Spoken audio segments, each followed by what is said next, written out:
Hello there, you amazing viewers and subscribers. Welcome to a brand new Doctor Who ranking video for today. So in this video, I'm going to be ranking the first stories from each of the Doctors. Now, I'm not going to be including John Hurt's War Doctor because he didn't actually have his own run. The same with Joe Martin's version of the Doctor, and none of the Morbius Doctors are going to be mentioned. This is the ones we have got on VHS and, of course, DVD and Blu-ray. So even though you're going to say, well, even the modern stuff hasn't got VHS tapes, but they are on DVD and Blu-ray, where for the classic Who, they're on VHS and stuff. So I do have to say this one,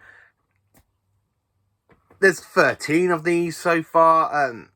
The first 13 are the ones I don't really go back and rewatch quite a few times. The 11 most probably, but 12 and 13, not so much. So let's sit there with your jelly babies, your fish fingers and custards, your jammy dodgers, your custard creams. Just sit there, whatever you've got, even with your sticks of celery, or you got the recorder, or your nice big top hat. And let's dive in to how I rank the 13 Doctors first episodes. So, jumping into the 13th place is the Christmas Invasion. This is David Tennant's first main story as the 10th Doctor, and it's absolutely rubbish. I don't like this story. I don't think I will actually ever rewatch this one again. The only thing that makes me so angry about this, because in the DVD and the Blu-ray box sets, they actually class as part of Series 2. But then when you look on BBC iPlayer, like I did last night, because I was just messing about through iPlayer, seeing if what if the trailer for Series 13 has been put up there, because I like to rewatch Series 13. I keep rewatching the trailer for Series 13 quite a lot on YouTube. I just want to see what's on BBC iPlayer. And then when I got down to Series 1, they added this story, this episode in the season, like Series 1 category. And for some reason, the DVDs and the Blu-rays, ever since 2006, oh, it's part of Series 2. Yeah, you go to BBC iPlayer, oh, it's part of Series 1. What? Again, this one for me, I don't particularly like. Now, Tennant is my least favourite Doctor, so you most probably saying, no, I'm just picking on this. I'm not actually just picking on this because Tennant's my least favourite Doctor. I'm picking on this because this is the episode the Doctor spends a lot of time sleeping in bloody bed, sleeping off the regeneration stuff. He wakes up when the Santa robots going around attacking Mickey and Rose, who unfortunately does not die just yet, which is a very big O. Because I really don't like Tennant and Rose's relationship, and I would really love to see her get killed off in this one. So Tennant's, you know, but unfortunately it never happened. So I just like to pretend it did. So the rest of Series 2 didn't really happen. There was no relationship between them two. Which is why Series 2 is my least favourite series of modern Doctor Who, I have to say. But the Christmas Invasion, the only good thing about this, I have to say, I love the whole design of the cigarettes. They look so alien. I absolutely do like them and stuff. But that's the one thing I have to say. 12th place is the Twin Dilemma. Now, this one for me isn't Colin Baker's fault. He was given a script and it was terrible. He had to strangle his companion, Perry, played by Nicola Bryant. Again, that must have really put people off. And then at the end of this story, when you got the Doctor being emotionally, you got him being, like, cowardly, you got him being a wimp, you got him, like, trying to kill his companion. And then at the end, you kind of get him at the end of the time saying, whatever happens, I am the Doctor, if you like it or not.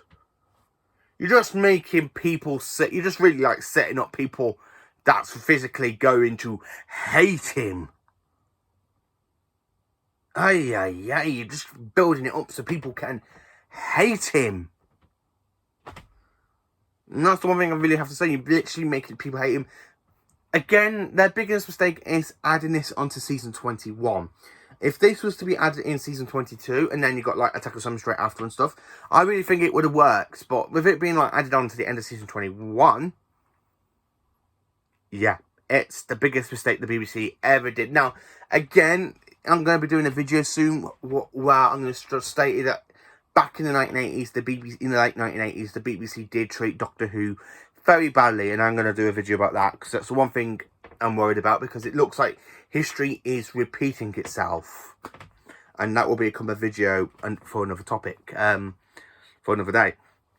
But the one thing I have to sit here and say, Colin Baker's performance as the Doctor is absolutely terrible in his first story, and season 22 is loads better than this story. But if this story was to be added in with season 20, like say in season 22, I really think it could start it off with him doing like, say like this story, and then by the end of it, Resident Doctor, you kind of see him like mellow a bit. I really think that way, but that's the one thing I have to say. 11th place, No Unearthly Child. Now, this one is the first main Doctor Who story out then, but the reason this is in 11th place is just because after that, the amazing first part, it gets really, really boring with the caveman stuff for episodes 2 to 4. The only good thing about it is the actual episode. That's the only thing I have to say.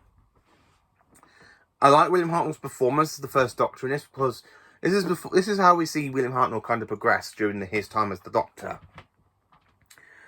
And I absolutely do like it. It's just the caveman episodes really bore me after a while. 10th place, it is the TV movie. Now, you're probably going, hang on a minute, why have you put this as the first story when it was a regeneration story? That's because this story is like two in the way. You've got the first part of it being a regeneration story, then you've got the second part of it with it being like the Doctor recovering from regeneration. He's got an old enemy to battle against, like the Master, which is really enjoyable, and I absolutely do enjoy it for that. The regeneration stuff I absolutely love. I'm not talking about the regeneration stuff because I've already spoken about the regeneration stuff when I did the ranking of the regeneration stories. But I have to say, I enjoy Paul McGann's role as the 8th Doctor. I really think he gives a great performance. It's such a shame the BBC just scrapped Doctor Who after this point, because they're saying, oh, the pilot didn't work in America, but it worked in Britain. Bring it back to Britain. Paul McGann's the 8th Doctor. I swear you would have got more viewers for it. But no, you have to treat it badly again, and it doesn't come back until 2005. The BBC are really hated Doctor at this point, and I don't understand why. The only bad thing about this is Eric Roberts' performance as the Master. It is terrible. It's so camp, the way Eric Roberts, I always dress for the vacation. Again, it's something to do with Eric Roberts. I think it's the way he's been told to play the Master, but it's not a really great performance. In Big Finish, he's supposed to be a big, massive part, and he's supposed to be a lot better in Big Finish, but I haven't heard his stuff from Big Finish. But I'd say in this performance in the TV movie as the Master, he's very, very camp, I have to say. 9th place, the Time and Rani. Now, this one I love a lot more than the Twin Dilemma. Yes, of course, it starts off with the Doctor regenerating, and you build into it. The 7th Doctor recovering, and then he bumps into Rani. She drugs him, making him think he's got regeneration amnesia. And then he builds his stuff back. And again, he's very clownish, he's very silly, but it's still a great, enjoyable story. And you can tell Kate O'Mara and Seth MacCoy had a great time filming, because Kate O'Mara did actually want to come back into Doctor Who, so Seth MacCoy wants to work with her again on Doctor Who as the Irani. Such a shame that never happened, but I'm glad we kind of got this episode, because I actually do enjoy it. The only thing I don't like about this is the tech traps. I really think they are a really bad alien design, and they look so bad, especially from the late 1980s. The Lacurtions, I like their kind of custom designs. I do like the Lacurtions, but I don't like the tech traps. So, 8th place, The Woman Who Fell to Earth. Now, this is where we see Jodie Whittaker's Doctor for the first time. After she literally falls out the TARDIS exploding in Twice Upon a Time. And how does they do it? She crashes through a train, gets electric cables, stick it into an alien creature, it backs off, and we get the Doctor, Ryan, Graham, and Yaz with Grace hanging on to the Doctor, where you kind of got this alien named Tim Shaw, basically coming after this unknown character whose basic name is Carl, and he has no point of it, and you got Tim Shaw chasing after him. I really would have liked it if it was coming after one of the companions, like say if it was coming after Ryan, but again, I just think this is a bit of a waste. And then you kind of got the Doctor getting a new costume, building away, and then I do like the ending where she literally made all three of them, like, because Grace passed away, and she literally makes Graham, Ryan, and Yaz stuck in space with her. I do kind of enjoy that. 7th place, I've had to put Rose. Again, this is the episode that brings Doctor Who back for a new generation. With Christopher Eccleston being the 9th Doctor, we are introduced to Billie Piper as Rose. God bloody Rose, you're in 2 episodes with 2 different Doctors. You're in this story with Eccleston and you're with Tennant. I do like Billie Piper's character Rose with Eccleston more than I do with Tennant. I think with Eccleston, she has character development and growth, where with Tennant, she doesn't really, there's nothing for her to do, really, apart from just look at the Doctor's big googly eyes. Yeah, that's the only thing I have to say. But for me to say this, Rose is a great story. We have the return of the Autons, which I love. We have a new design to the nesting consciousness. I absolutely love the design of the nesting consciousness. I like Eccleston's performance as the Doctor. I love the bit with Mick, with the android, with the Auton Mickey, and he literally grabs his head off. And he goes, where he's there with the wine bottle, goes, don't mind me, I'm just toasting the happy couple on the house. And he goes, now you're waiting, he ships out and he gets the head, and then he pops the head off and he goes, and then the Auton Mickey goes, don't think that's going to stop me. And the Doctor's there with a grin on his face, and you got this bloke going, ah! Absolutely love that moment. It makes me laugh every single time when I rewatch Rose. Rose is one of the episodes of modern Doctor Who I'll go back and rewatch all the time. I think I'm actually going to say this to you because out of all of Doctor Who, the only 2 Doctors I physically do go back and rewatch an awful lot is Peter Capaldi's Doctor and Christopher Eccleston's Doctor. They are the only 2 I do go back and watch quite a lot. Matt Smith, yes, he's the 3rd one, but Tennant and Jodie, I don't really go back and rewatch them that many times. I think I'm going to rewatch Jodie's run so far just before Series 12, but Series 13 comes out. But I might wait and watch 11, 12, 13, and then watch the specials so we can build up to a regeneration. And most probably leave that till next year. Eccleston, I absolutely love his story. This is the one story that builds up Doctor Who for me. I absolutely enjoy Eccleston's run as the 9th Doctor. It's actually incredible. I kind of go off Russell T Davies a bit when he gets to Tennant, but that's a whole nother video. And I'm quite looking forward to seeing Russell T Davies coming back. So yeah. 6th place, it is Castrovalva, Pete Davidson's first story. Again, I like this one so much. It's my 6th favourite story. The only good bits I like about this is with the 5th Doctor kind of like doing impressions. He's like impressing, like trying to impress, like he's doing impressions of the 1st and 2nd Doctor. I mean, I actually love it. He's there talking to the corridor and he goes to Adric, goes, my dear boy, what would you do with me? Or maybe I should ask, what would I do if I'm me? Like that. And I love his performance as the 2nd Doctor as well. I like the bit with him and the Master as well at the end where he goes, so that is how you're controlling Castrovalva, when the Master's literally kidnapped Adric and put inside this kind of like path web thing, so he's there trying to get Adric to kill the Doctor. I absolutely do like that story. Top 5 now, into our top 5. So in 5th place, it is Robot. Now this one for me, it feels so much of a John Pertwee story, and it's not a John Pertwee story, it's a Tom Baker story, because it's got Tom Baker in it, and Tom Baker proves he can actually be the Doctor. He's doing a script that isn't actually made for him, it's made for John Pertwee. Sorry. I love this story, I think it's great. The big giant robot, I absolutely love great. I absolutely love the performance between Tom Baker. I love the bit where he goes back into his ties, he's coming out with the clown dress he's wearing, like the clown costume, the king costume, the Fire King costume. I absolutely love. And then he comes out wearing his like proper costume. I do love that. I really think Tom Baker does a great job as the 4th Doctor. I love this because this is where we see the Doctor being very alien and quirky, which works so well for Tom Baker. And this is the very first time we see at the end, like in part 4, where you see him just go, would you like a jelly, baby? And I love the bit of the 4th Doctor is there to tell Harry, oh, it's bigger on the inside. And Harry goes, I don't think so. So, like that, and all you hear is Harry, Ian Martin going, oh, I say. And they're both just there laughing. I do like that one. In 4th place, I've had to put this one in 4th place because it is absolutely great. It is Deep Breath, the first episode with Peter Capaldi, and I love it. You got the Return of the Clockwork Droids. I love the whole very Victorian punk story that we've got. It's very different to most of the regeneration, like First Doctor stories, because with Eccleston, Tennant, and Smith, they were all set on modern day Earth. Where this one is set in the Victorian times. I absolutely love it. I like the Panostra Gang's return.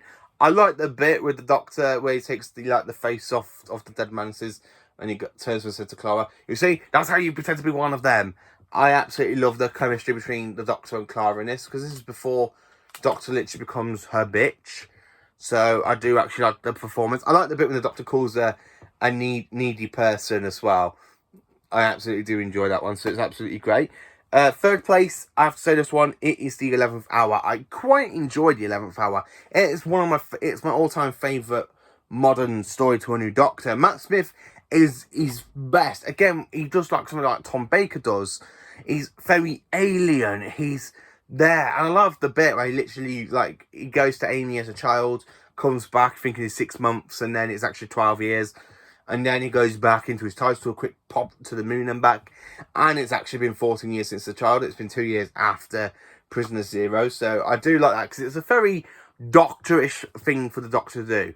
He's like, oh, my spaceship's blown up. I'm going to go back and try and rescue it, and I'll come back to you. Oh, 12 years later, the shed's all repaired. You've got the Atraxi. You have Prisoner Zero, which is a great alien design. I absolutely love it because it's all very, very fast-paced. Matt Smith is absolutely great as the 11th Doctor in this. And it really sets up the tone for Series 5. So the Series 5 is one of my favourite series at the Moffat era, because so far for the Moffat era, there's only 2 series I absolutely love, where the other ones are kind of like mishmash. This one is Series 5. I absolutely love Series 5, as well as I love Series 10. I really think Series 5 and 10 are absolutely amazing, where the other ones are kind of up and down, you know what I'm saying.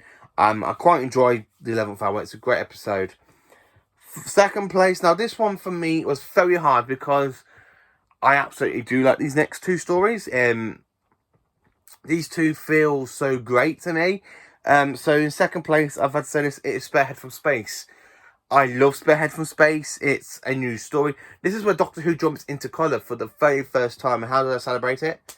Make the Doctor go, let John Poe is the next Doctor, a new villain, aka the Autons, which are absolutely great. You set the show into colour. You got the return of Alistair Gordon Leffer Stewart, so you got a returning person back from Patrick Troughton's run. Also, you got a new companion, aka Liz Shaw, and you got the return of Sergeant Benton, which is absolutely great. You got John Pertwee, Autons, Nesting's Consciousness, Liz Shaw, the return of the Brigadier, the return of Sergeant Benton. What more do you need? And it is an absolutely great story, and I absolutely love it. And I love the bit with the Autons smashing through the kind of windows, and when you see them walking down, and then you just see the hands flip, and they're just there shooting, and you just see these people, very 70s dressed up, like very 1970s clothing, and you just see people just running down the street of a London street, and the Autons are just there following and killing them. Especially when you see that policeman just literally hear them smashing out the window, and he's there, and then when he sees what they are, he's like, and then he just gets shot. I absolutely love it. And I love John Pertwee as well, because this is where he thinks of the name on the spot, because normally, the one thing I'll notice with John Pertwee, this is the one time we see the Doctor invent the name, where the Brigadier goes to him, I don't even know your name, Doctor, what is it? And he goes, Smith, Dr. John Smith. And you got the smile, and you got the great credits. I love the new title sequence as well. The title sequence are very colourful, and I absolutely love it. So Spearhead from Space is my all-time second favourite First Doctor story. And of course, my all-time favourite story, if you haven't guessed, what is it? Do you think you're going to know?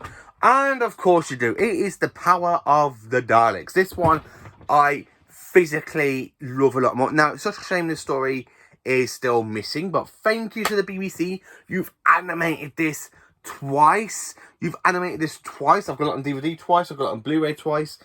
It is a great story. Patrick Troughton is amazing as the second Doctor.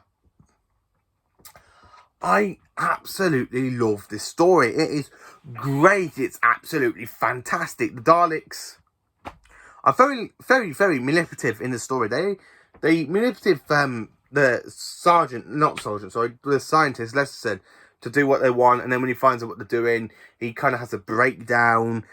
It's very good to see, like, in the animation wise, it's really good to see you see that kind of person having a breakdown, and he's there going, the Daleks, they're making more. I like Patrick Troughton's performance as the Doctor as well, because out of all of the actors who have had to portray the Doctor, Patrick Troughton had the hardest job to follow. He had to take over the role from William Hartnell. He had it straight away. It was announced. As soon as he was announced as the Doctor, he had to go straight into filming for this story. And it is absolutely great the way he does it. I love the bit at the end of part 1 where he goes to Ben and Polly. Ben, Polly, come and meet the Daleks. The what? The Daleks. And then I love that bit in the animation as well, where you kind of see the whole laboratory in the Dalek spaceship inside the Lesterton's lab. And when you see these kind of Dalek casings just literally popping out, coming out of the machine, and you just see it like moving along. And then you've got the Dalek with the mutant scoop, which I've got on figure. It's with a mutant put into a Dalek casing, let the casing move up, and then it gets the guns, and like the sucker and the gun, and then the eye stalk. It's absolutely a great story, and to be honest with you, this is the one story I absolutely love, because this is where we have the Daleks in an introduction story to a new Doctor. It's not really happened ever since, because the Daleks haven't really come across a new Doctor yet in the first story, which is such a shame, because I think they should. Because this one is absolutely brilliant and epic. I absolutely love it. So that is how I rank all of the first stories from each of the Doctor. Let me know in the comments, how do you rank all 13 of them? What do you think of the Christmas Invasion? Do you think it deserves to be the least favourite in this list? Do you think it deserves to be higher? Let me know. Thank you for watching the video. Please do like, subscribe and share. And please have a jolly baby.